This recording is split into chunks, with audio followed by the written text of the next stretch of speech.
I think we can start again. Next speaker is Françoise Pen from Brest University, and she will speak about chaotic behavior in billiards.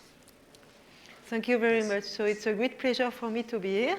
I have to confess it's my first time in America except USA and Canada. So, so it's a great pleasure, and I want to thank very much the organizer and to say bravo for the organization. It's great, really, and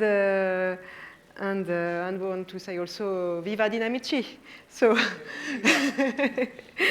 let's start. So it will be a mix of things that everybody knows and things that maybe not everybody knows.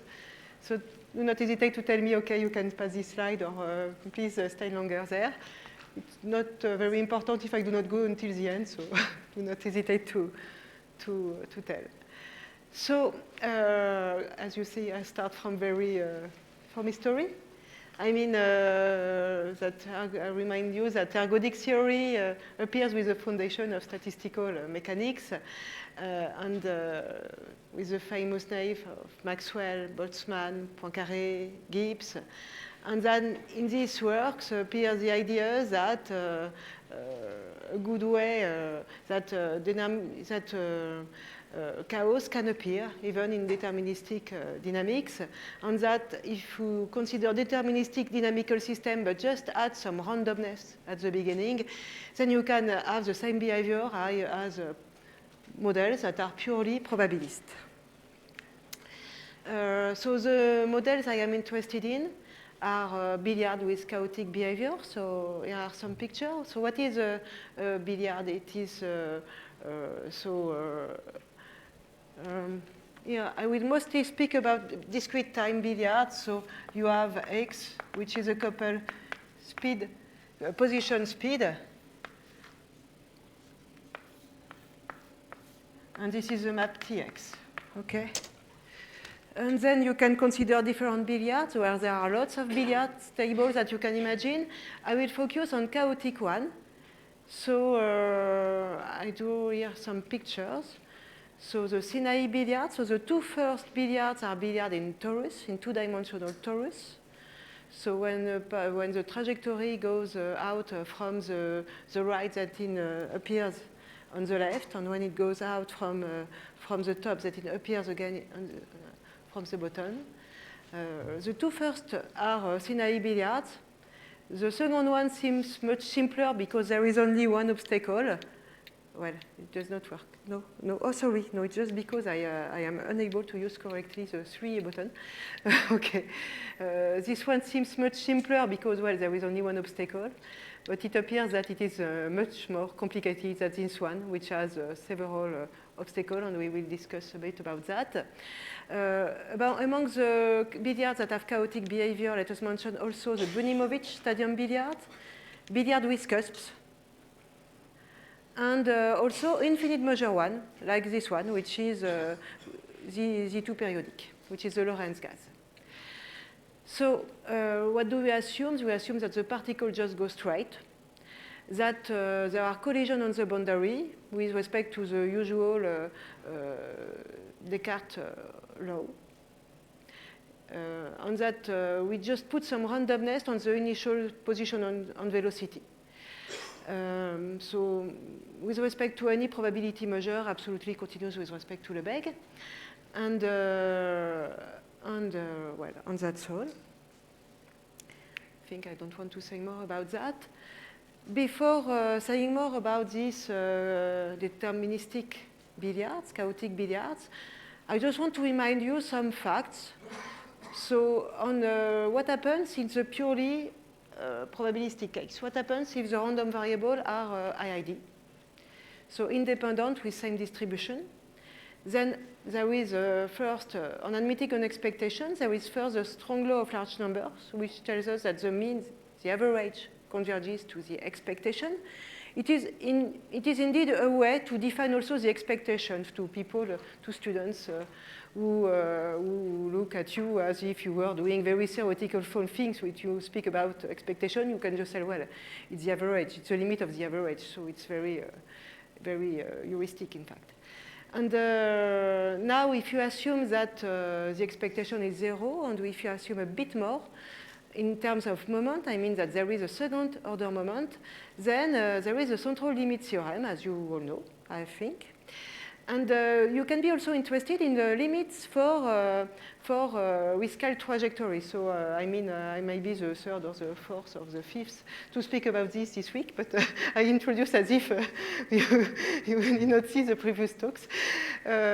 So you look to the trajectory, so to the graph, and in converges in distribution to a Brownian motion. So I do here a picture, a trajectory of a Brownian motion. Well, I mentioned things that have already been said during this week, that it has been introduced in the PhD thesis of Bachelier. Okay, that it's related to that axiom that have been given by Einstein, and I mean this is the axiom which these axioms are the way most of the people define now the Brownian motion. And it is also called the Wiener process because there are, well, a mathematic formalization has been given by Wiener a bit later. Okay, so everybody knows the central limit theorem. Maybe less people know the non-standard one.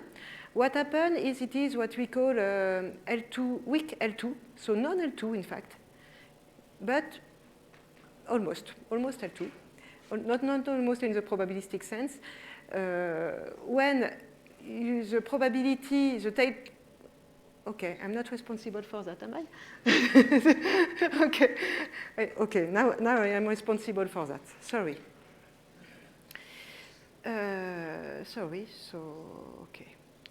Sorry, so no suspense.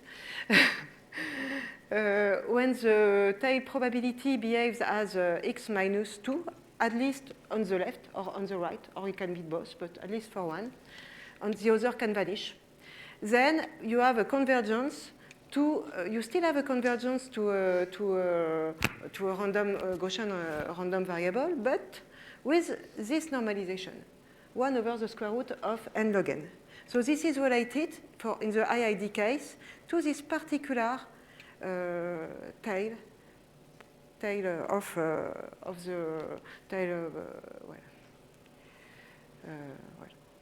to this decrease. So I guess the one who do not know that do not know neither that. Maybe you know. What about out the L2 case or even weak L2 case? If instead of decreasing as x minus 2, it decreases as x minus alpha. Then we exit the world of Gaussian. We enter the world of stable distribution on process. So then you have a convergence in distribution to an alpha stable distribution on the Whiscal trajectory, which are Whiscaled by n at the power 1 over alpha, converge in distribution to a Levy process, which is a process with jump. We go out of the world of continuous process. And what I want to tell you is that this happens also in the context of dynamical systems.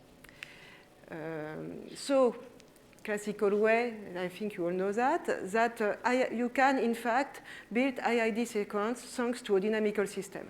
You just take, well, you can take the product, but you can just take the uniform distribution on 0, 1, and consider the map, which is just multiplied by 10, so that you do not have to explain to people what it means to have a binary writing. But and so you take, for example, a function that only depends on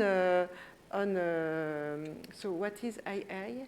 Okay, well, you take this function. So it just depends on, sorry. It just depends on in which interval of size 1 over 10 you are. And when you do that, you build, in fact, IID random variable. So IID random variable appears as a particular case of observable of dynamical system. So I remind you just the definition of ergodicity on mixing that you all know, because we will investigate a bit that also in the context of infinite measure, if I have the time to arrive at this point. So you all know that ergodicity, well, there are lots of definitions of ergodicity. This is one definition, that the average converges in distribution to the expectation. Again, there are lots of definitions of mixing. So one is this one, that when you look to the probability that at time 0 you are in a set and at time n you are in another set, it converges to the product.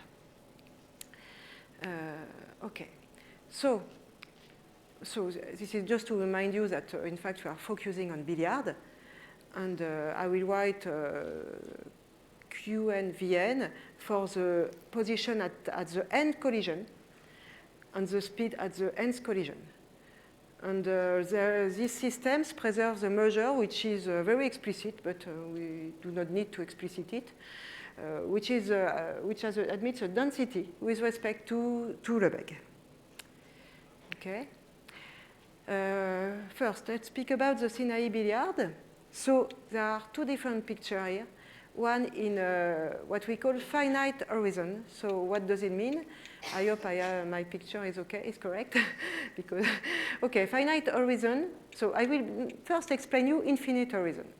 Infinite horizon means that you can find a line, an infinite line, that never meet an obstacle. Well, there are different notions of infinite horizon. This is my notion.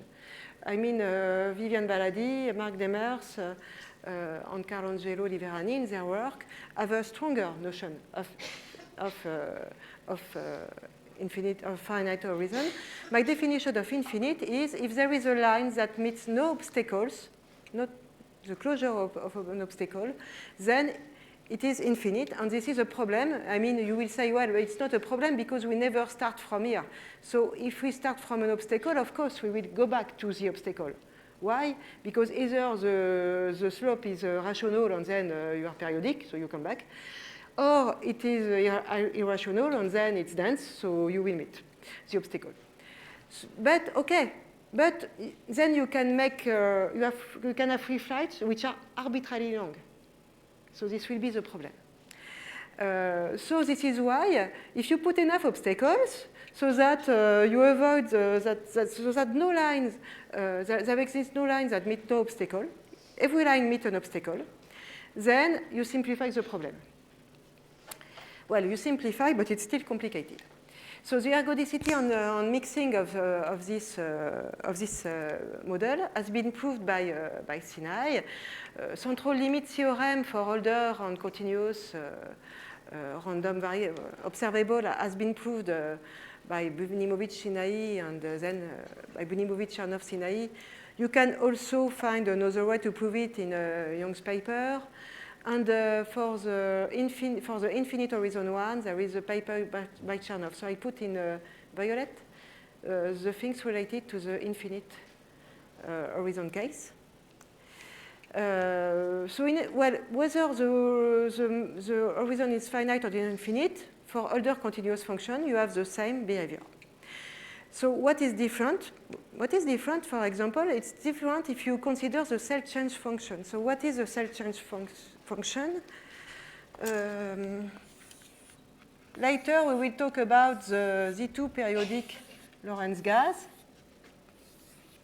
So let's take just one obstacle. So that it's very simple. You have one obstacle. You have this obstacle translated by a 1, 0. This obstacle translated by 1, 1, etc. So the cell change function is, I start from an obstacle. Let's say O1 plus minus 1, 0. And I arrive, of course, it's always either tangent or orthogonal when you try to do a kind of random up. Okay. Here we start from this cell and we arrive in this cell. Okay. So, then the cell change function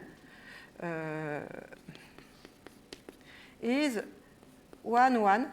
Why? Because you have to add 1, 1 to get this. Okay. So this is the cell change function. It's kind of discretization of the free flight. But this cell change function is older in some sense. It's piecewise constant, but it's older dynamically when the horizon is finite. So then you have the same result as the one you have a standard central limit theorem. But when the horizon is infinite, it has been proved by Sass and Voryu, then the normalization is non-standard, the one I told you. And why? Morally, roughly speaking, because when you look to the tail probability, it behaves as x minus 2. Okay, this is a rough idea. I mean that it is not IID. You cannot say, okay, it's clear.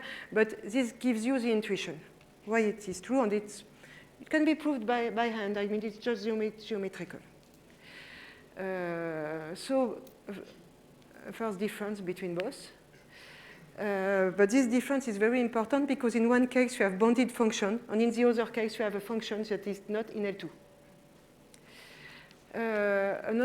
Other billiards that are interesting and chaotic are the Bunimowicz stadium billiard and the billiard with ordinary cusp, which in fact have the same behavior.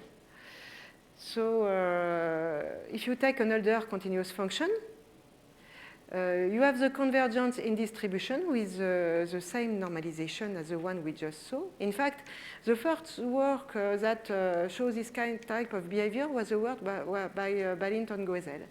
And this inspired then the work by Sass and Voryu for the infinite horizon Sinaï billiard. And the thing which is nice, and if you remember the talk, well, you have to remember the talk by Jan because it was just before.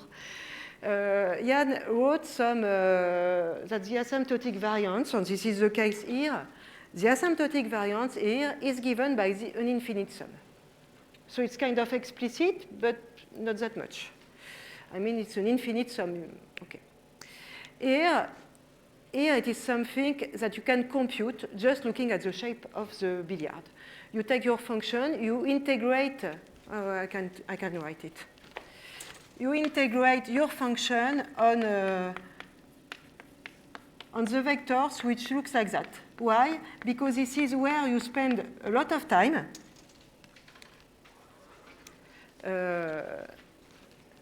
So you have an explicit formula that you can compute once you know your function. You do not have to approximate a sum. Well, and the same for the cusp. So this is for the stadium. The IF is some integral on this, on the vertical and explicit. And for the billiard with cusp, it's the same. The IF is an integral, but of the function, of the value of the function, but taken at the cusp because this is where you spend a lot of time. Okay. So in some sense it is more complicated, but in another sense, at least, the limit is very explicit. What about cusp with higher order? Because the one I just showed you, in fact, is draw circles. And you get the ordinary cusp. What happens if the cusps are flatter? Then when the cusps are flatter, what appears is convergence to a Levy process. So the normalization is in n-1/alpha. I'm still talking about older continuous function.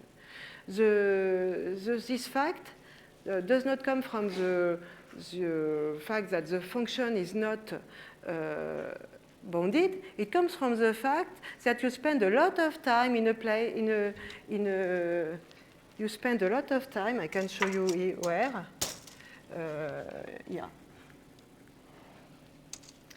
And when you look to the sum of the function in this when you do an excursion in this domain, then this one is not bounded. And so this was first proved by Jung and Zhang, and then for the non-functional version, and then, okay, I mentioned that Okay. Also, Melbourne and Varandas worked on that. Okay, so what about the Z2 periodic Lorentz gas? So now we enter the world of infinite measure preserving dynamical systems. First, it is a model that, well, it was a toy model. A toy model for the displacement of electrons in some metals. So, of course, it is a toy model because it's very naive to think that an electron will move like that. But this toy model is very complicated to study. This toy model for physicians is a hard model for mathematicians, as often. So what can be said about the position? So you start from the zero cell, you start from your obstacle O1, and the question is, where am I at the nth collision? So asking these questions for the position or for the cell in which you are, I mean, since we will normalize by something which goes to infinite, it's the same. So this question is related to the change of cells that I wrote you just before. And so the result that I told you before tells us that the position in the finite horizon case, you have convergence to a Wiener process with the usual normalization. And that in the infinite horizon case, you have the same limit, except that the variance is more explicit, but the normalization is really different. It's non-standard. And what I wrote here is that, so the idea is just, you write that the position, the difference of position is just the sum of the free flights. And this sum of free flight, in fact, you can prove very easily that it is up to a boundary equal to the discrete change of cells that I mentioned. So it's a direct consequence of the previous slide. Okay. Okay, so what I wanted to tell you here, because I told you it's very explicit, I explained you why the formula was, well, how does the limit constant looks like in the case of the Bunimovich stadium and in the case of the billiard with cusp. And for the infinite horizon Sinaï billiard, or for the position in the Z2 periodic Lorentz gas, then this is also something very explicit. So how is it, what is this formula? So this formula is given by that. So it's a finite sum.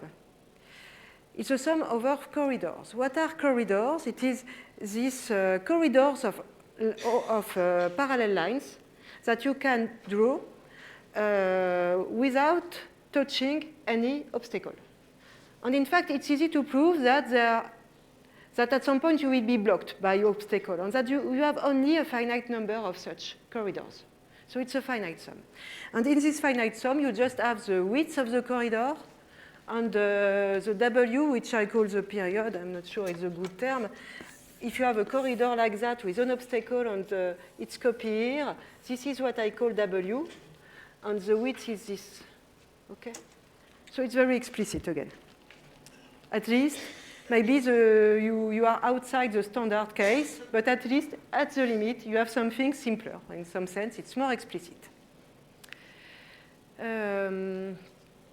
Okay. Okay, but so it's nice to know what we can say about the position at the nth reflection, but we are ergodician. So we are interested in other questions. I mean, recurrence, ergodicity, this is something that motivates us. So we are in infinite measure. So the recurrence is not for free. We have to prove it. And the way to prove it is to use the fact that it is a Z2 extension of the Sinaï billiard, meaning that the dynamic in the Lorentz gas is just the dynamic modulo Z2, and then it's the dynamic of the Sinaï billiard, plus the label of the cell in which you are. And just saying that, it's a way to say that it's a Z2 extension.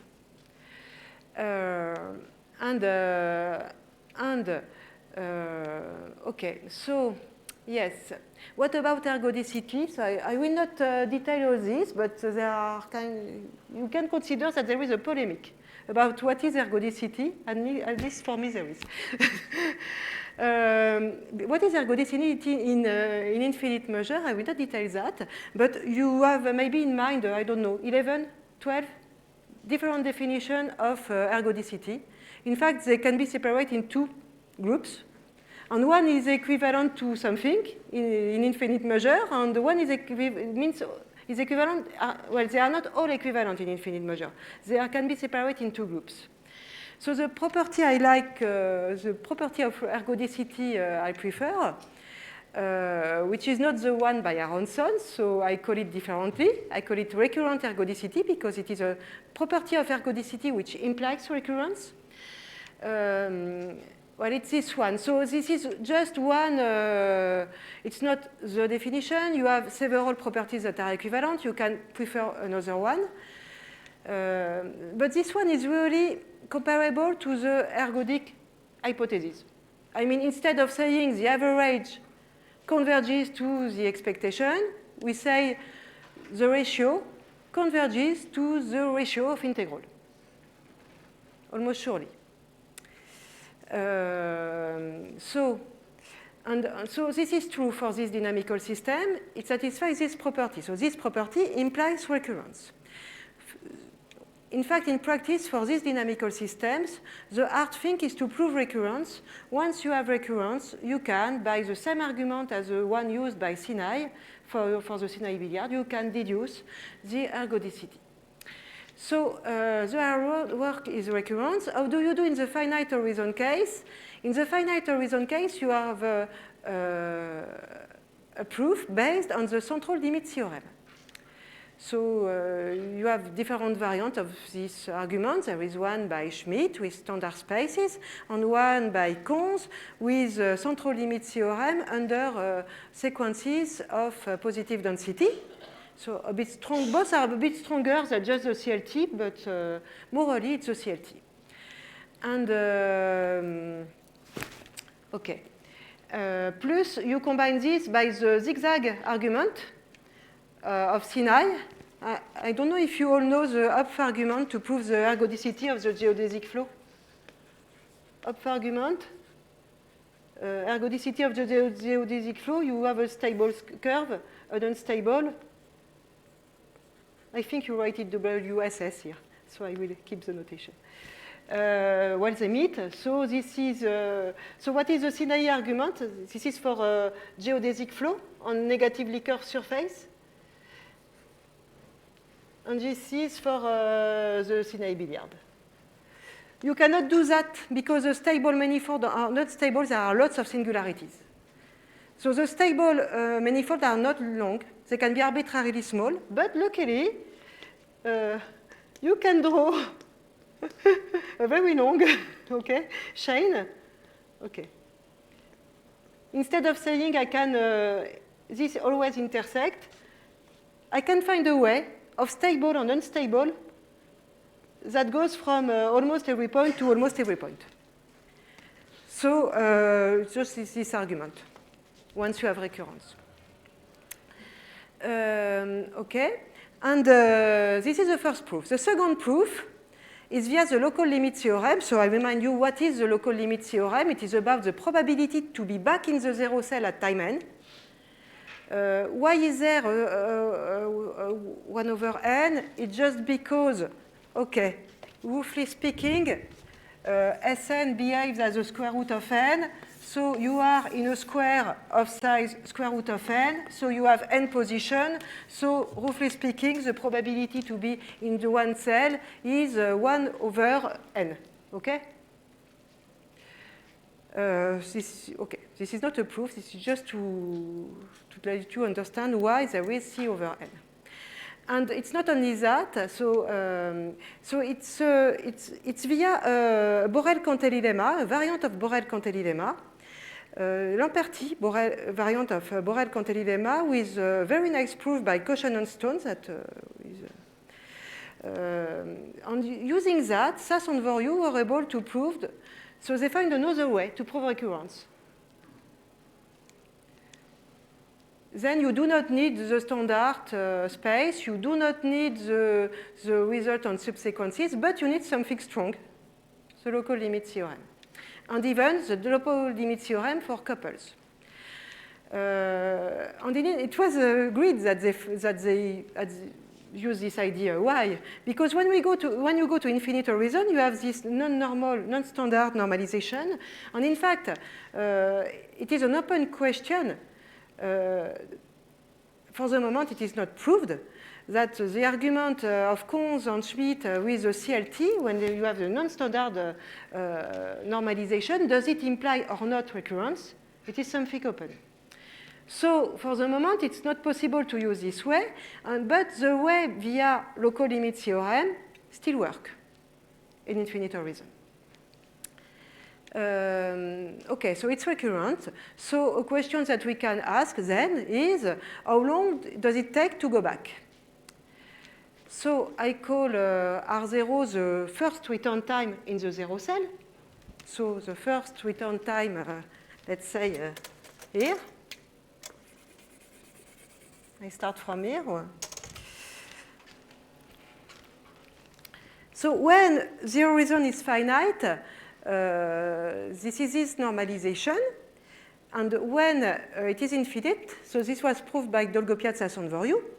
And when this is infinite, we proved with Dalia, that, Dalia Teresiu, that the normalization is this one. So why this quantity? So very heuristically, where does the log n and the log n comes from? It comes from you take the local limit theorem, you have 1 over n. Okay, it comes from this formula. So for the other one, so it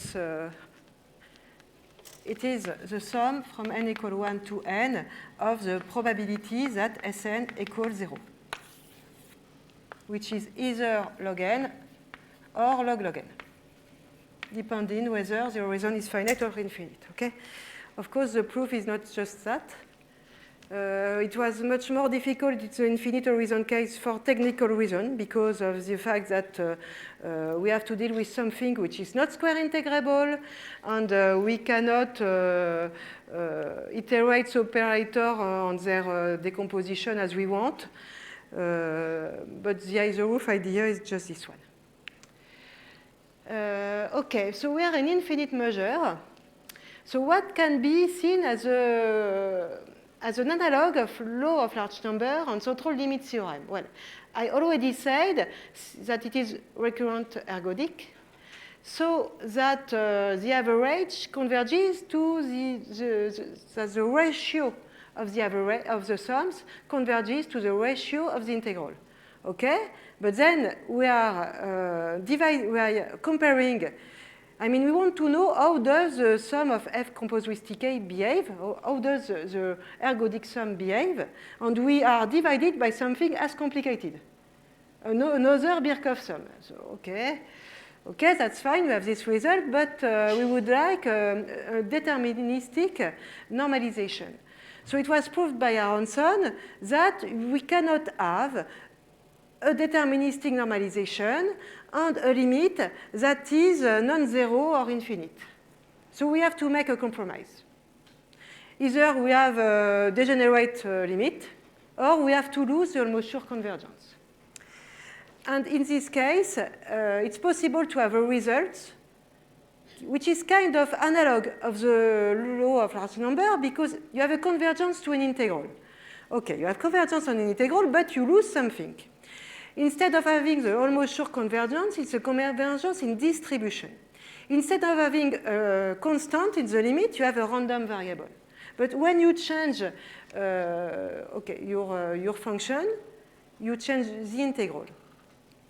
So I consider it, I know there is a second polemic here, in the room, people can say something. There is another polemic about this name, that it is a law of large number, because it's not the usual one, but it is up to, I think it's the closest thing we can find in infinite measure to the law of large number.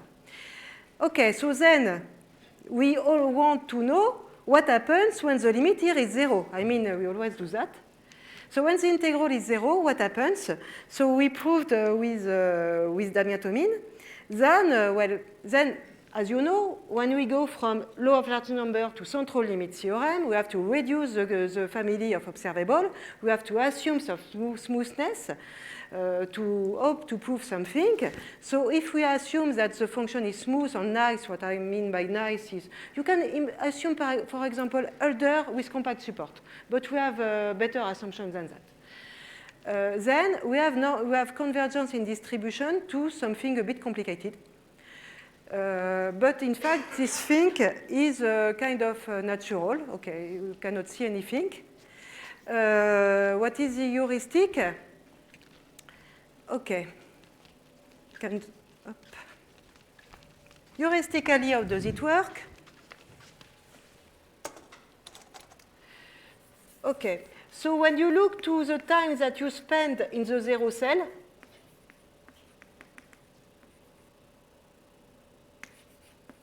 it is a Birkhoff sum.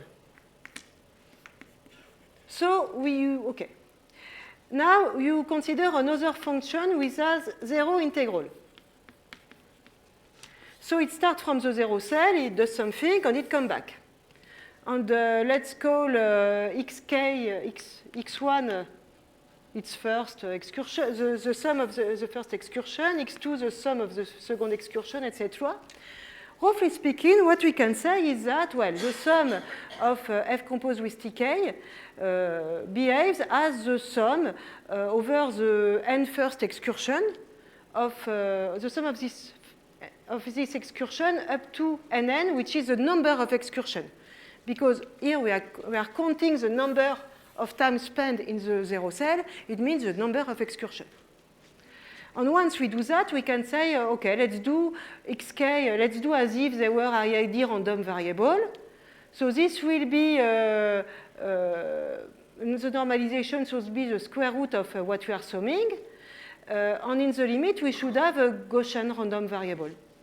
And now, what do we know about nn? Since it is a sum like that, by the previous theorem, we got the fact, we got some normalization. So we got log n times this. Okay? So you just replace, this is very heuristic. You just replace nn by, log n time e. So I got an additional log in violet, because violet, but you can forget it for finite reason. It is log n times times e. Okay, this comes from the fact that the nn is a sum like that, and so it is, roughly speaking, it is log n times e. And when you go to the infinite horizon case, what I was able to prove is that these two theorems hold true for particular observable, I mean observable of Sn, but it's interesting enough, up to replace log n by log n. And it was difficult because we cannot use directly the kind of arguments that we used with Damien because of this problem of non-square integrability. Okay, so we have spoken about recurrence, ergodicity, law of large number, central limit theorem. What's come next, or maybe I would say what should have come before? Mixing. Well, I'm not sure I can speak about mixing, but I can speak about mixing rate. Okay, what do I mean? I mean that my notion does not imply ergodicity. So speaking about mixing is maybe, but we can speak about mixing rate. What is usually mixing rate in a finite, in the finite measure case It is the fact that when you look to this integral, then it converges to the product of the measure. So here I take what I call nice observable. So have in mind Hölder, compact support, and let's say maybe, well, that's all. Hölder compact support. What happens in infinite horizon is that Hölder with compact support, it means that I only see, I zoom out. In fact, my function is supported here. And elsewhere, they are almost 0. So, in fact, this goes to 0. This does not converge to the product of the integral. This goes to 0. The question is at which speed does it go to 0? Can we have an equivalent? Can we have an expansion? And so the answer in finite horizon, which is, well, it's very easy to prove that we can have an expansion. It's just the local limit theorem. And why is it just the local limit theorem? Consider, for example, the function which is just the indicator of the zero cell. When you look at the fact CNFF, which it is this integral with this f, meaning that at time 0 you are in the 0 cell, at time n you are in the 0 cell. In fact, it is just the probability for the Sinai measure that Sn is equal to 0, where Sn is the change of cell. So in fact, it's very related to the local limit theorem. So you have to work a bit, but in some sense, it is the local limit theorem and some expansion in the local limit theorem. Why do we get this expansion? Because we have a bounded function. So we can, I think someone talk about quasi-compactness here. So that at some point you have an operator that behaves like that.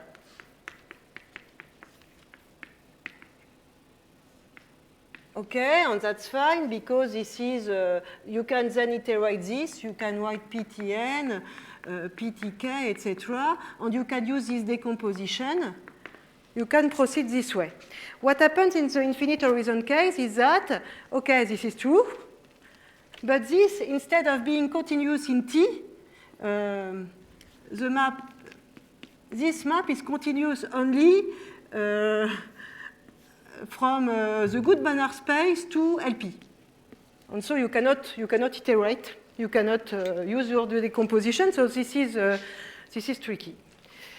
So hoping to have an expansion in the infinite horizon case, I mean, it's a dream, maybe it's possible. And okay, so as I told you, in fact, this question is very related to the local limit theorem. And Sass-Onvor proved the local limit theorem. So in fact, it follows from their argument that if we are just interested in an equivalent for functions that have non-zero integral, then the equivalent will be given the product of the integral, some constant, and you divide by n log n, and this constant is the one that appears in the local limit theorem. So what we were able to prove with Dahlia, we did several things in this paper. I told you about the result and about the return time in the first cell, but we were able also to see that, I'll just give you two examples here. But in this case, in the first case, in fact, there are the only possibility, if you are looking for an equivalent, I mean, the only possibility, well, okay, it can be a small O of all that, but okay. I mean that you have 1 over n, then you have 1 over n2, you have 1 over n3. You are even able to prove that you can find function for which everything vanishes except the number k. It's very easy, you just take co-boundary. You just take co-boundary, you prove that thing. In fact, you do not need, you just need to know that such an expansion exists. You assume that such an expansion exists, you take a co-boundary, on the co-boundary of a co-boundary, on the co-boundary of a co-boundary of a co-boundary, and you can get everything that vanishes except the term number k. So in fact, they are linearly independent here.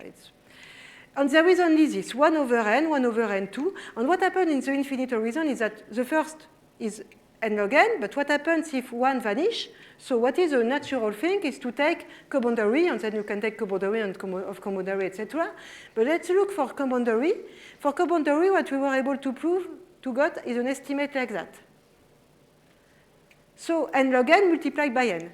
And for another type of function which is very natural, I mean very, very natural, so you have your Sinaï billiard which is like that.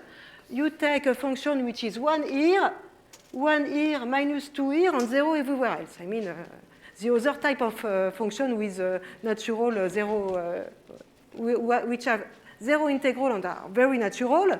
First thing is co-boundary, the other thing is that. And here you have another behavior that happens. So you can have n2 multiplication by n, you can have multiplication by n log n, you can have combination of that. So, well, it's more complicated. Hoping an expansion is... okay, so what I wanted to tell you last is that this result are true in continuous time and that it's much more complicated. I will maybe just show you this. So for the finite horizon case, you have the expansion of any order provided, for example, if you take compactly supported Hölder functions that are smooth enough in the flow direction, because now we are speaking about the flow. So there is a particle that moves at unit speed. It's not, we are not looking at collision time. And for the infinite horizon, as I told you, even for the map, it was complicated to have an expansion like maybe a dream, an impossible dream. But at least we were able to prove the first order, and it was difficult. It was difficult. Why? Because in the infinite horizon case, you take a stupid support. I mean, what is natural? Very, very natural is to take this function. I mean, you see, you take something in the middle of nowhere, you say, okay, my function is 1 here, 0, or you want it very nice, maybe very smooth, you can. The problem is that this contains not only this infinite line, but also things that can go arbitrarily, because this line you can always tell me, well, it has measure 0, it does not count, okay? But you cannot neglect the trajectories that go arbitrarily really far.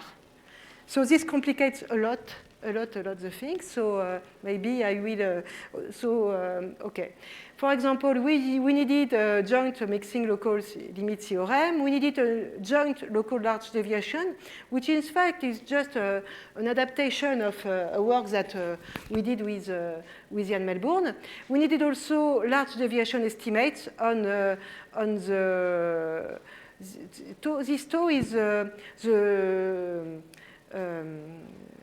okay.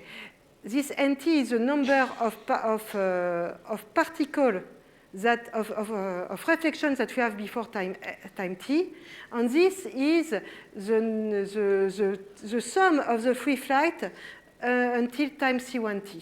So we needed things like that. What can be said about the proportion of points that will have less than C1t collision before time t? Okay. So, so thank you for your attention.